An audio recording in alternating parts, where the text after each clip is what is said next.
everyone. I have the proud privilege and honour of the company of Marshall Cook today, who is here to talk about his latest film, FILMFEST. So again, welcome, Marshall. Nice to speak to you and nice to meet you. Thank you for joining me.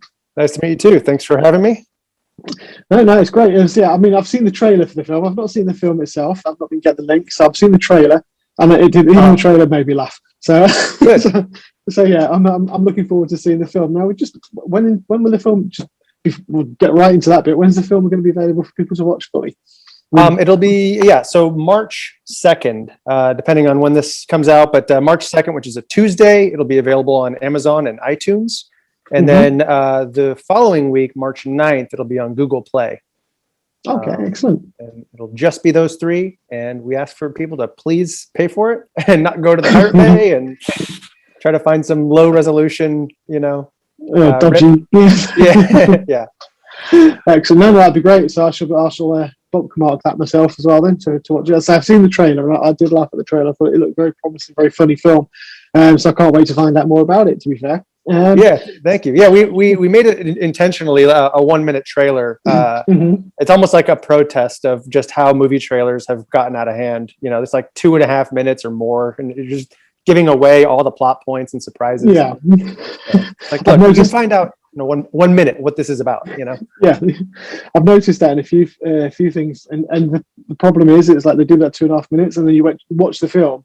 And in some of them, I'm not going to say which ones they are, but particularly, but then you find out that you've actually just watched the best bits were in the trailer. So it's like, so it's like you don't ruin it like that. Never mind. And I'm kind of the opposite with that. Like, I really don't like to give away too much, all the bigger jokes and stuff. But I know that you need to do studies on this. Like, people see stuff in the trailers and they'll laugh again when they see it. But I still just don't like to give it away there. I want them to see it in context. It's better. Yeah, exactly. I mean, it's very, like I said, the trailer was to say a minute long, so it's very punchy, very short and punchy. Yeah. Because it came to the end, I was like, oh, is that it? Because obviously expecting a longer trailer.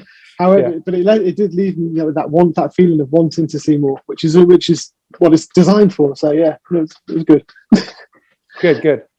So kind of going back to the beginning, Marshall, what kind of drew you into film? Why did you want to become a filmmaker? What drew you into this sort of profession and this industry?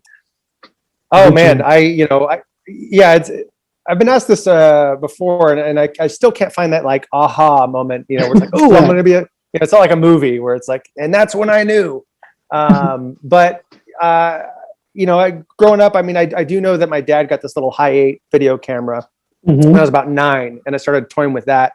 And just to date myself, this is like, that was the tech, Hi8, these little like VHS tapes. It's just a smaller tape. Yeah. And I would shoot stuff on that with my friends and edit it, on a VCR where you're pressing like play, Oh no, play and record. I know all of that. Yeah, I remember all of that. Yeah. So I was just doing that a lot, and that kind of evolved, through high school and college, and then into doing short films in my 20s, and eventually features, and just kind of like that slow, move and getting better each time, I feel like, and just kind of discovering through just trying and making a lot of bad decisions and learning from them. Fair enough. I mean, you're 27, I think you were, when you directed, produced, edited, and starred in a feature film as well. That was your first one, wasn't it? The Division 3 football. Yeah. Football, or is that soccer? That's American football. For me, it's football. No. Yeah, I know. It's soccer. It's I think it has different titles overseas. I think in like China, it's just called Crazy Coach. Okay. But yeah, that was a lot. That movie. I wrote that when I was 25, and it was one of those things that was kind of in and out of development for a couple of years. I was flown out to Louisiana a couple of times with talks of a $2.7 million budget, and and then it's a different production company, and then they're okay, 1.2 million, and then finally we were in LA, and Andy Dick lived next to a guy who's like, I got $250,000 and I want to make a movie. I'm like, oh yeah, well, we could do Division 3 for that for sure. And like without even looking at the logistics, and we just made it happen. I'm really proud of what we did, considering, but it's definitely tonally a different movie than I would make now. Okay, fair enough. Well, that's the thing, you learn from it, don't you? Like you say, it's one of, that was the first feature film, so you've built on it and learned it. And you've done a lot of commercials as well. So kind of what's the difference for you then between filming and directing and creating a commercial, which is obviously what we talked about, it's like a 60-second or 2 minutes, or compared to like a feature film? Yeah, I mean, everything in, haven't you? On commercials, I mean, we can spend a whole day on a 15-second commercial. It's just, you have so much more prep and approvals on every stage of everything, because you have clients. But commercials did, they did help me with prep, because with indie films sometimes you don't have the luxury of prep because you lose a location, you have to adapt. Adapt. I mean, in Division 3, like we had 4 hours in the school. We were dancing around the school schedule, so we were like 4 hours indoors, 4 hours in the football field, and so yeah, it was a lot of run and gun. Whereas commercials are a lot more comfortable, and they have money. So true. There's that part too. Yeah. But FilmFest was similar in a way to my first feature, with the budget and the schedule. You're shooting sometimes 9 or 11 and 3/4 pages in a day. So you're just flying. Fantastic. You're right. I mean, I spoke to a lot of people who've made indie film, and it's there's such a passion behind there, because that you don't get the big budgets like you say, the commercials and things. And I was in one about 3-4 years ago, maybe. I had a speaking role. I was like, yeah, I got a speaking role, because I was trying to get into it. And it's someone up here in North Wales, and you're right, because it was so funny because they had a location, and I think my scene was about 2 minutes in total, and we filmed I was there for 12 hours waiting. Just most of it. So they said, you sure you're not going to you'll be bored sat around? And I was like, no, I was just watching the camera crew work, and I'm watching the light. And I was fascinated at how much it all behind the scenes was going on. It was amazing to see it. But yeah, the location, they were like really panicking because they only had it for like one day, and they had to get the final scene because they were losing the light outside. It was like, all you can do is the cinematographer guy, the director of photography, he was like shouting and screaming. He was like, no, the light's going, move. It's like, it's quite funny. But yeah, so I can imagine how stressful it can be when you've got certain times on the location, and that's it. But if you go past that time, you've lost it. It's oddly like the highest stakes and lowest stakes thing at the same time, because I mean, you have to get it. Like, it's all prepped for this one day. You can't afford to go another day. I remember doing this spot for Gorilla Glue. Are you familiar with that product, Gorilla Glue? Yeah. So I direct their commercials with my producing partner, Tyler Hawes, and we were doing this night shoot. It was like a Friday the 13th kind of parody.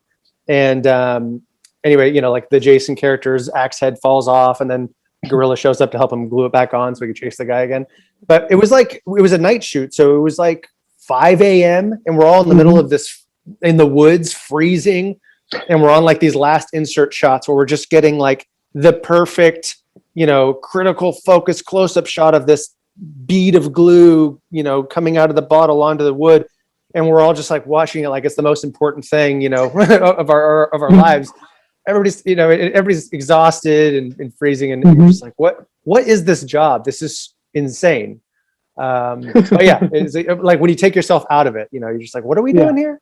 But yeah, no, I do love it. That being said, that's the whole point, and I think that comes across much more in an indie film as well, because pretty much everyone's involved, and you are no matter what you're doing, you can be sat in the middle of the woods in the middle of the night, like you just said. So, freezing. Yeah, a few people have said that to me. It's fun to hear.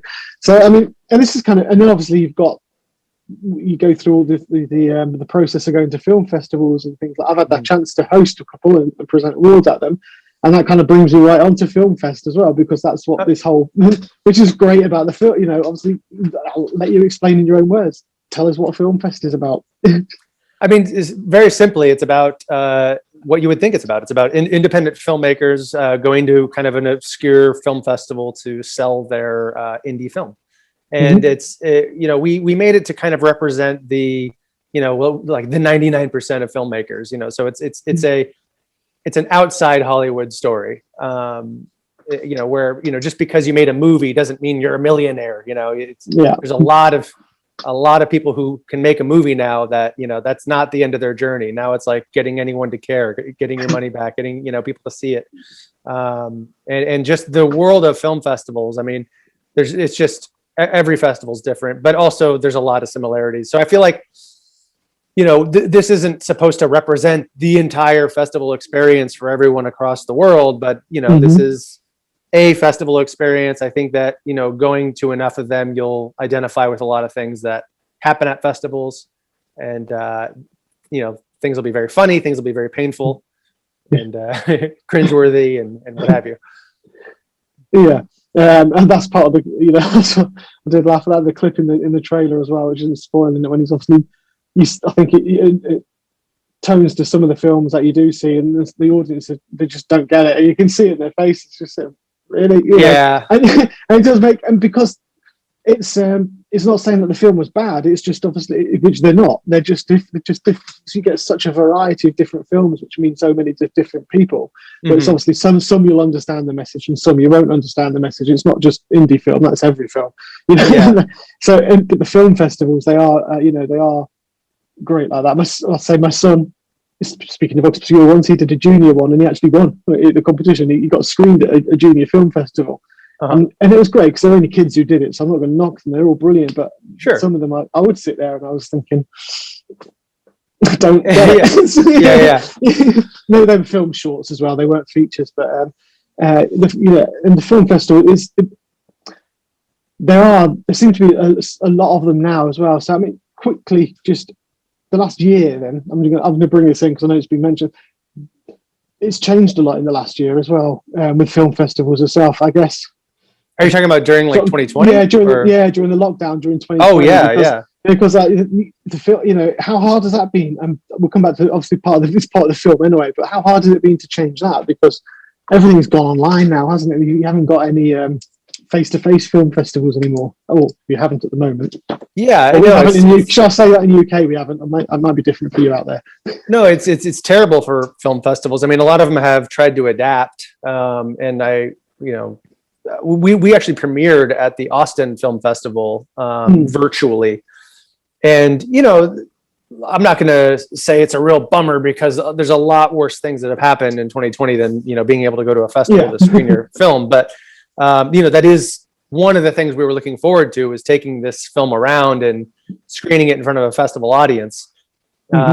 So, you know, screening it virtually at Austin, we're very happy that happened. The experience itself was very anticlimactic, and you know, we can't hear the laughs, you know, if it's virtual. We don't know, you know, who all liked it, or I mean, we got some, you know, response from comments and messages and some reviews, but yeah, I mean, that gratification is just gone. And that's, you know, part of the allure of a festival, is like putting your movie into a theater setting with an audience of people who love movies. So taking that out of it, it's just kind of like, oh, just put it on Vimeo or YouTube then. Like, it's the same, you know? Yeah, exactly. I get that. Yeah, totally. Because it's the atmosphere, like you say, the film festival, it's the atmosphere. And like you say, I mean, there's a lot of films which do go there, and to see it on a big screen, you know, so I've been to a few of them, and there's also, you do get, even as a person watching and going to view the films, you get much more emotive when you're actually in the cinema as well, watching these things. And the one I presented an award one, and I went up as a crying my eyes out because it was about mental health, and it really affected me, and it was really touched my heart. And then all of a sudden I found I was having to present the award, and I was it's just like, I didn't expect to be moved that much. I was like, you know, because it was just the atmosphere of the whole room. We could see everyone was getting really involved, and so I do feel for you and all filmmakers, you know, for 2020 in that respect, that you've not had that. I keep looking up there. I'm sorry. I'm getting used to this camera. So it's weird. So it's really feel for you, and the and that you haven't got, it's like a gratification in a way of hearing, like you say, hearing those laughs and seeing the smiles. But it's still a very good way to, you know, for 2020 to do it, and the way we've done it in virtual. So I mean, they could have just stopped them all together. So it's great that they've been able to carry these on. As such. Yeah, and I do hope it works out for these festivals to, you know, bridge the gap until they're back again. But I don't know if these studies are real. I thought I read somewhere that like there's a 30% chance, more that people will laugh or cry or be affected emotionally in a theater setting. I don't know where they got that 30%, but I do remember watching like Judd Apatow's Trainwreck in the theater and laughing more than when I watched it again at home.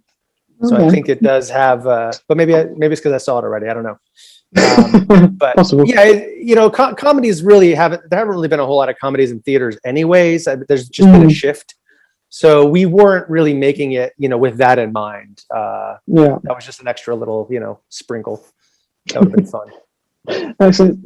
Cool. I mean, you've got a great cast as well. You've got Matt Cook, Diona Reasonover, Rachael Leigh Cook as well in there. So how did you go about approaching these guys to get in the film? Everyone's pretty different. I mean, I knew some of them.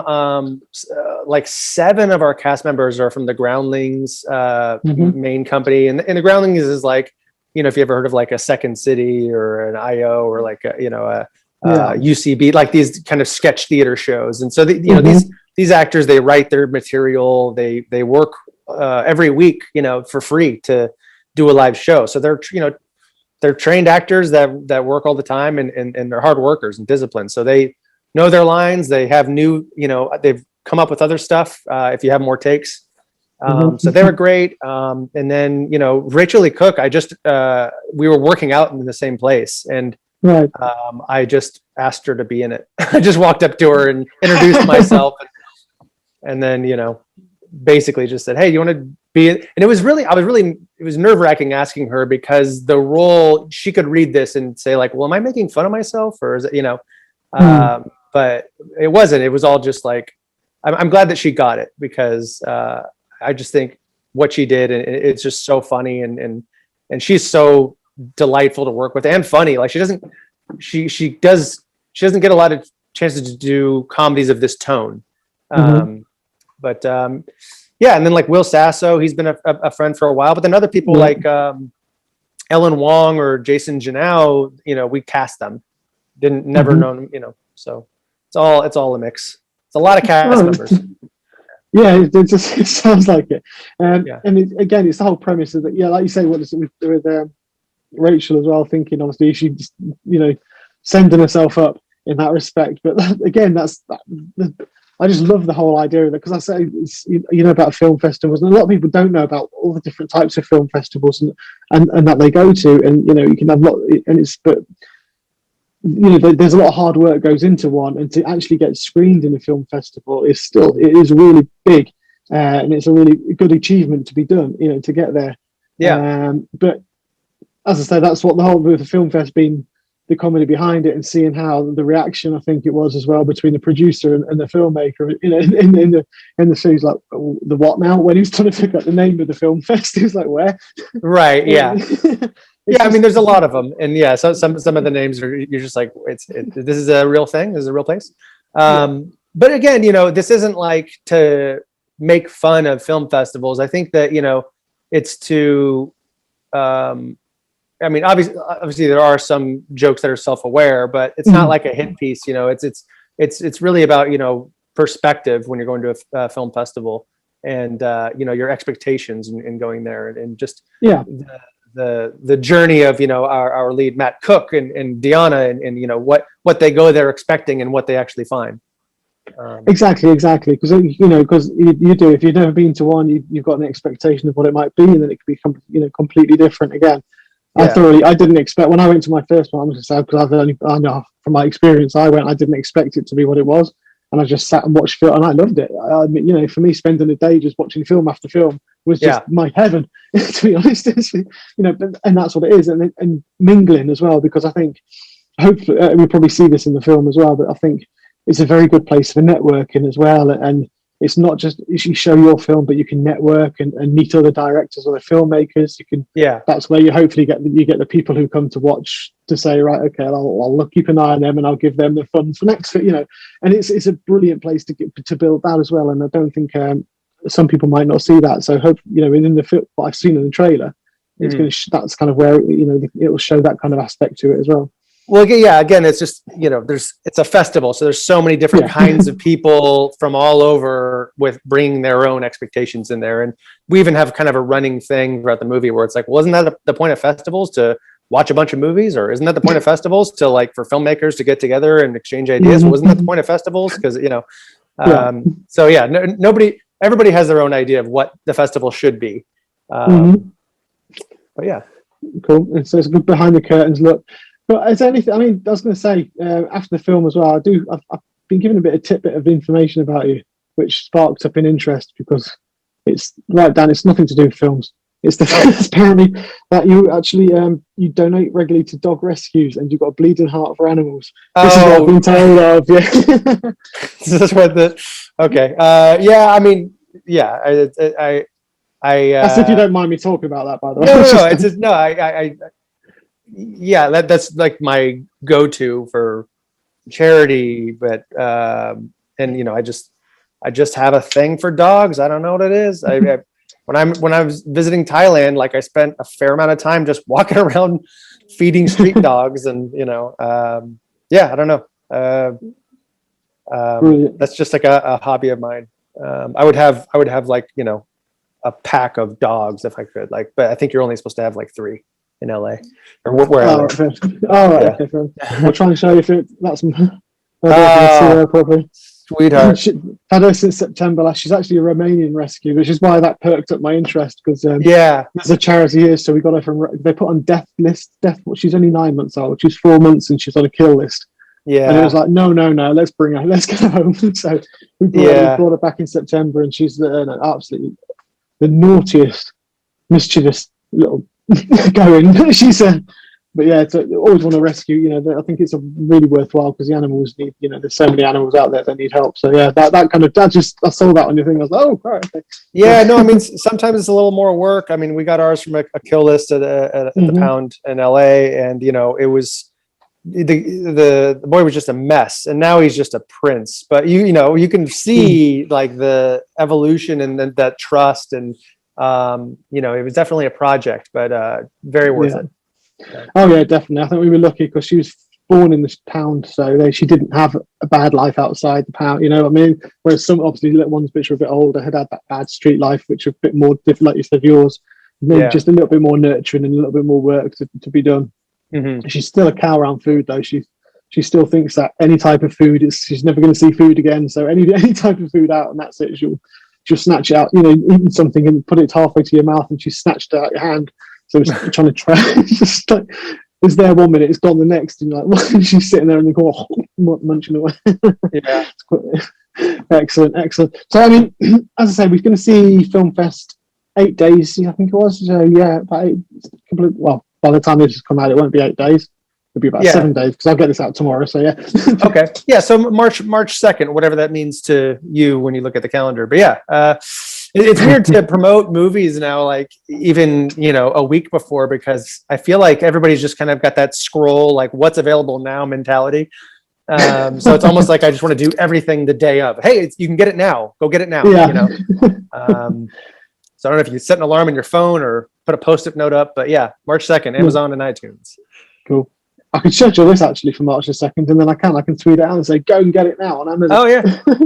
However you want to do it. Yeah. I'll do it that way then. Unless, like you say, because then people can immediately go and find it. So yeah, I'll do that. Okay. Excellent. Before I wrap this up for you, Marshall, and let you get back to your busy day, is there anything you'd like to say to people who are watching or listening? Just in general of anything, kind of give me a category. That's too much. I could go on for an hour about waxing poetic about the meaning of life. So yeah, believe me, I'll do all right. Anything about the film or any words of wisdom that you might have for people?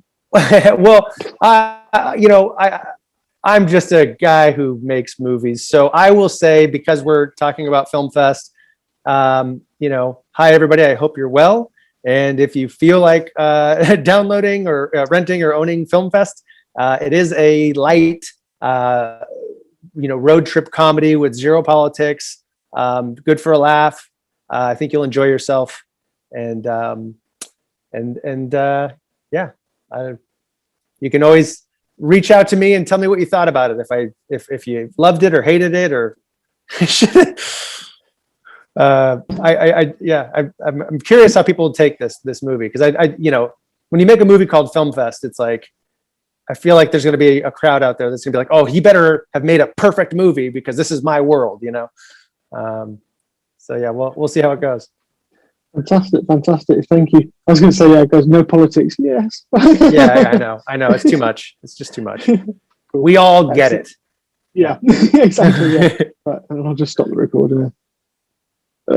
This is Corey Reynolds, and I am here with Chris Gordon on Hellblazer Biz.